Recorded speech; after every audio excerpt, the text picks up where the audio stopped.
Hello gas నమస్తే. పవన్ కళ్యాణ్ గారి అభిమానులకి గుడ్ న్యూస్. ఎందుకంటే సురేందర్ రెడ్డి డైరెక్షన్లో చేస్తున్న పవన్ కళ్యాణ్ గారి సినిమా స్టార్ట్ అవ్వడానికి సిద్ధంగా ఉంది. ఈ సినిమా 2 సంవత్సరాల ముందు అనౌన్స్మెంట్ చేయడం జరిగింది. పవన్ కళ్యాణ్ గారు రాజకీయంలో బిజీగా ఉండడం వల్ల ఈ సినిమా అనేది సెట్స్ పైకి వెళ్ళలేదు. ఈ సినిమాకి స్క్రిప్ట్ అందించింది మాత్రం ఒక్కంత వంశీ.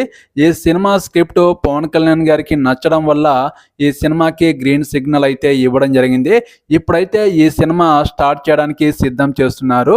ఈ సినిమాలో హీరోయిన్గా శర్వానంద్తో నటించిన నారీ నారీ నడమ మురారీలో హీరోయిన్గా చేసిన హీరోయిన్ని ఈ సినిమాలో హీరోయిన్గా సెలెక్ట్ చేశారు. నెక్స్ట్ సెకండ్ హీరోయిన్గా వేరొకరిని చూస్తున్నారు, కానీ ఇందులో ఇద్దరిని పెట్టాలా, ఒక్కరితో సినిమా తీయాలా అని సందిగ్ధంలో ఉన్నారు. ఈ సినిమాలో కొంతమంది నటులను సెలెక్ట్ కూడా చేయడం జరిగింది. ఈ సినిమా స్టార్ట్ చేయడమే ఆలస్యం. ఈ సినిమా శరవేగంగా షూటింగ్ అనేది కంప్లీట్ చేసుకొని ఫ్యాన్స్ ముందుకు తీసుకురావడానికి సిద్ధం చేస్తున్నారు డైరెక్టర్ సురేందర్ రెడ్డి.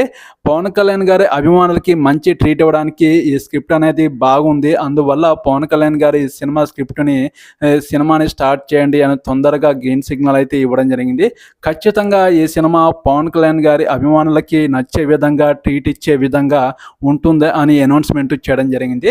ఈ సినిమా పవన్ కళ్యాణ్ గారు రాజకీయంలో బిజీగా ఉండడం వల్ల శరవేగంగా షూటింగ్ అనేది కంప్లీట్ చేసుకోలేదు. ఇప్పుడు కొంచెం రిలీఫ్ అవ్వడం వల్ల సురేందర్ రెడ్డికి గ్రీన్ సిగ్నల్ అయితే ఇవ్వడం జరిగింది. ఖచ్చితంగా ఈ సినిమా సిట్స్ పైకి వెళ్ళి స్టార్ట్ అవ్వడానికి సిద్ధంగా ఉంది. మీరేమంటారు పవన్ కళ్యాణ్ గారి ఫ్యాన్స్? ఈ వీడియో మీద, ఈ సినిమా మీద కామెంట్ సెక్షన్లో ఖచ్చితంగా కామెంట్ చేయండి. నా ఛానల్ని ఎవరైనా సబ్స్క్రైబ్ చేసుకున్న వాళ్ళు ఉంటే please support my channel, subscribe చేయండి. మరో ఇంట్రెస్టింగ్ టాపిక్తో మీ ముందుకు రావడానికి సిద్ధంగా ఉంటాను. ఓకేనండి, బాయ్.